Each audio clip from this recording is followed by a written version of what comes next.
পবিত্র ঈদুল আজহা সামনে রেখে জমে উঠেছে রাজধানীর পশুর হাটগুলো। তবে পশুর বেচাকেনার আনন্দের আড়ালে এবার যুক্ত হয়েছে নতুন এক আতঙ্ক, যার নাম স্টিকার বাণিজ্য। রাজধানীর উত্তরা দিয়াবাড়ি গরুর হাটে জোরপূর্বক পিকআপ ভ্যানে স্টিকার লাগিয়ে হাতিয়ে নেওয়া হচ্ছে হাজার হাজার টাকা। চাঁদা না দিলেই মিলছে হুমকি, করা হচ্ছে হয়রানিও। কোরবানির ঈদ সামনে রেখে জমজমাট রাজধানীর উত্তরা দিয়াবাড়ি গরুর হাট। দূর দূরান্ত থেকে এই হাটে আসছে কোরবানির পশু। তবে এবার পশু কিনতে বা বিক্রি করতে এসে ব্যবসায়ীদের পড়তে হচ্ছে অভিনব এক চাঁদাবাজির মুখে। হাটে ঢুকলেই গাড়িতে সেটে দেওয়া হচ্ছে বিশেষ স্টিকার, আর এর আড়ালে চলছে লাখ লাখ টাকার মিশন।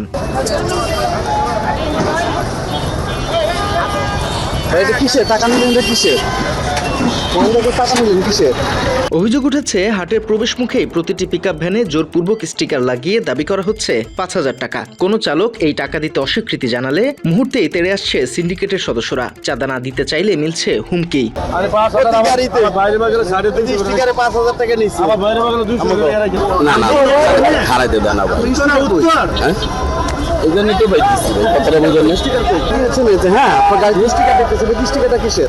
এটা আপনার গরুর হার্ডের স্টিকার।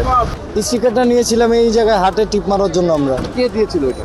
এটা হাট কর্তৃপক্ষ দিয়েছিল আমাদেরকে। কয় টাকা করে নিছে? ৫,০০০ টাকা করে। জি, আমাদের গাড়িতে স্টিকার দেওয়া হয়েছে। কে দিছে স্টিকারটা? স্টিকার দিছে আপনার গাড়ির এই জায়গার যারা দায়িত্ব আছে তারা। মাত্র ৩০% টাকায় জমির মালিক হয়ে নতুন বাংলাদেশের গড়ে তোলার স্বপ্ন দেখা বাংলা বসতি। তবে প্রশ্ন উঠেছে, রশিদ ছাড়া লাখ লাখ টাকার এই ওপেন সিক্রেট স্টিকার বাণিজ্যের নেপথ্যে কারা? বিষয়টি নিয়ে জানতে চাওয়া হয় দিয়াবাড়ি হাট কর্তৃপক্ষের কাছে। বরাবরের মতোই দায় এড়ানোর চেনা ছক তাদের। দেখুন, স্টিকারের ব্যাপারটা কতটুকু সত্য আমরা জানি না। আমরা শুনেছি প্রশাসনের পক্ষ থেকে কয়েকজন বলেছে, আমরা সাথে সাথে ব্যবস্থা নিয়েছি। এটা কারা, কে বা কারা আমরা তা জানি না।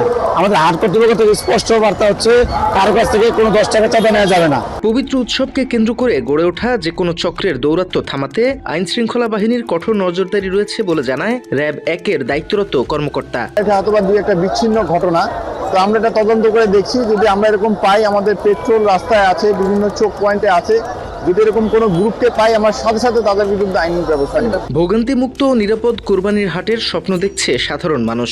এখন দেখার বিষয়, শেষ দিনে এই অদৃশ্য স্টিকার সিন্ডিকেট ভাঙতে কত দ্রুত পদক্ষেপ নেয় প্রশাসন। বাংলাদেশ, ঢাকা।